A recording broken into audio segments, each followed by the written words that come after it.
Okay, hello everyone. Today's mini class, the ties that bind us, is looking in particular at the words tie and bind. So tie is a regular verb and also a noun, and bind is an irregular verb and also a noun. As is usual with a focus on vocabulary, we begin with an original physical meaning. Here the meaning of tying a knot, for example, as you can see in the picture. Then we go on to themes of restriction, obligation, and certainty related to security, so those abstract ideas. Start with the word tie. In its physical meaning, we can say he tied a knot or a bow. Note that the K in knot is silent. Tie is also a noun, generally referring to a necktie, so it's possible to say he tied a knot in his tie. A popular expression is to tie the knot, meaning to get married. Note the use of a Y, T-Y-I-N-G, in the gerund form of tie. A legendary knot was the Gordian knot, which Alexander the Great supposedly cut with his sword because it was impossible to untie. Note the negative form of tie, tie positive, untie negative.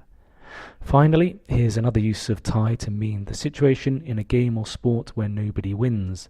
This is also referred to as a draw, so the result was a tie or a draw. Key point about tie as a verb is that it's most often used with a particle, and the most common particle is the preposition up.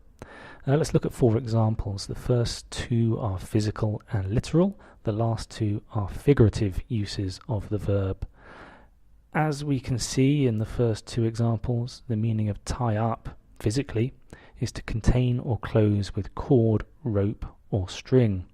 The second 2 examples show a meaning of confinement or lack of freedom, whether the freedom of your money or your personal freedom because you are so busy, for example. Tie can also be used with other particles such as tie down, tie off, and tie in, so check with your learners' dictionaries for some examples in context of those combinations. Let's move on to the word bind. This is an irregular verb. Its past form and past participle are bound. Let's just check the pronunciation of bind. There it is. That's to rhyme with kind or find. In its literal physical meaning, bind is a more formal way to say tie up, as in the example, she bound his hands.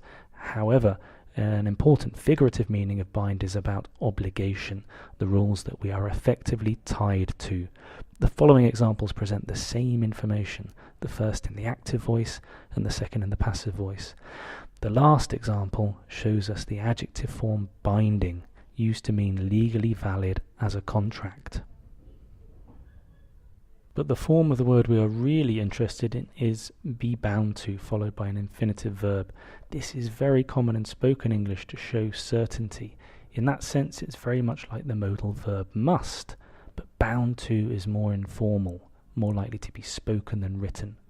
Let's look at the examples. Take note of the heavy emphasis I give in the pronunciation. He loves dressing up. He's bound to go to the fancy dress party.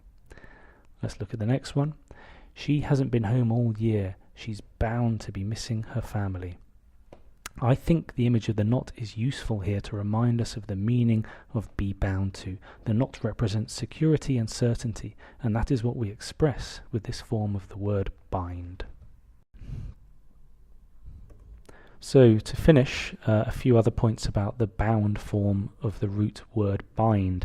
Bound can be used to indicate direction, as in this example about a train. The noun boundary, meaning limit or frontier, is formed from bound.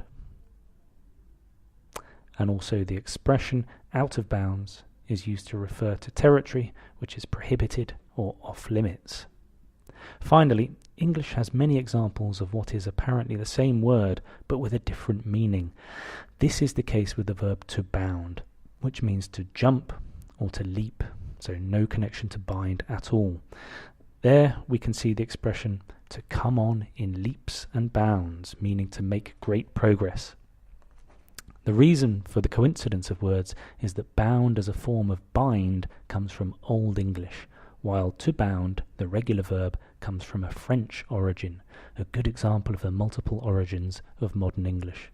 Okay, many thanks for joining us today. See you next time. Bye-bye.